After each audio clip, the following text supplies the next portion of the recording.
కూడా అభియోగాలు ఎదుర్కొంటున్న వ్యక్తి కూడా వెళ్ళిపోయారు. ఈ రోజు విజయసాయి రెడ్డి గారు ఇంకా పార్టీకి రాజీనామా చేయలేదు, రాజ్యసభకి రాజీనామా చేశారు.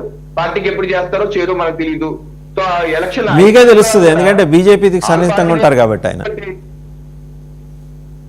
ఏమండి అది మీకే తెలుస్తుంది, మీకే సన్నిహితంగా ఉంటారు కాబట్టి మీకే తెలుస్తుంది.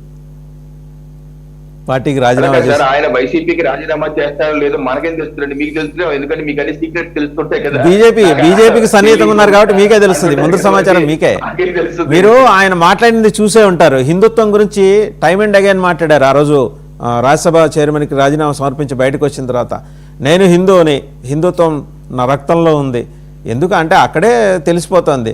2 నెలలు విరామం తీసుకున్న తర్వాత మళ్ళీ రాజ్యసభకు ఎన్నికలు జరిగితే బీజేపీ అభ్యర్థిగా మీరు కృష్ణయ్యని ఎలా దించారు, ఇన్ని కూడా అట్టే దించే అవకాశాలు ఉన్నాయని చాలామందికి ఒక నమ్మకం, అనుమానం కాదు.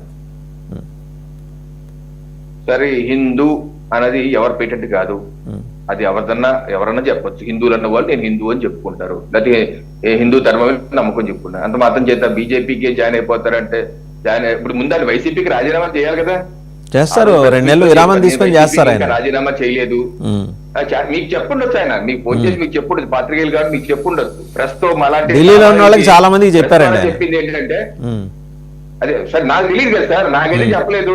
నాకు చెప్పలేదు. బీజేపీకి చెప్పలా అంటే మీకు చెప్పలా, ఢిల్లీలో మీ వాళ్ళందరికీ చెప్పారు ఆయన వచ్చేస్తున్నాను రెడీగా ఉండండి అని. కంగారు బాబు సార్, ఆగండి సార్, మమ్మల్ని చెప్పనివ్వండి సార్. నేనేంటంటే ఆయన ఓపెన్ గా నేను ఇంకా వైసీపీ పార్టీలోనే ఉన్నాను అని ఓపెన్ గా స్టేట్మెంట్ ఇచ్చారు. ఆయన ఏం జరుగుతుందో చూద్దాం.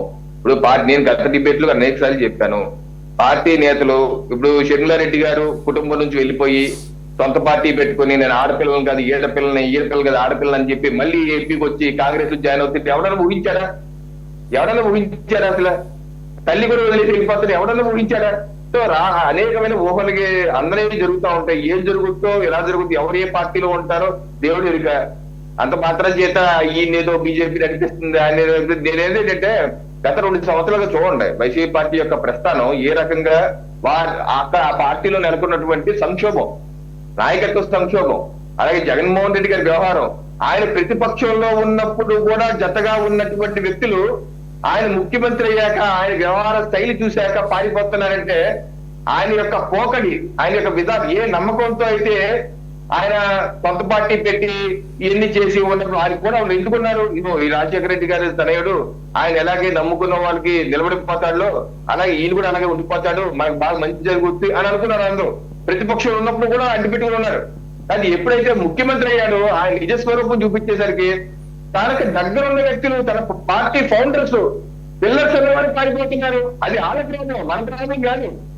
నాయకత్వంలో ఉన్న ప్రాబ్లం, పార్టీలో ఉన్న ప్రాబ్లం. ముందు అది సెట్ చేసుకోవాలి వాళ్ళు. ఎందుకంటే నాయకుడు ఎప్పుడన్నా సరే నీటి పల్లవిగా అది కాదండి, అది కాదండి. అదృశ్యమయ్యే పార్టీకి ఈ సజెషన్స్ అన్ని ఎందుకు అనవసరం? ఇప్పుడు వాళ్ళు ఎలాగో ఉగాది తర్వాత ఉండే పరిస్థితులు లేవో క్లియర్గా తెలిసిపోతుంది. ఒకసారి శివపార్తి గారి దగ్గరికి వెళ్దాం. జనసేన అధికార ప్రతినిధి శివపార్తి గారు నమస్కారం అండి. సో మీ నాయకుడు అయితే చాలా స్పష్టంగా చెప్పారు, ఏది దయచేసి వివాదాలు రెచ్చగొట్టే వాళ్ళ జోలికి పోమాకండి, ప్రతిస్పందించమాకండి, మనం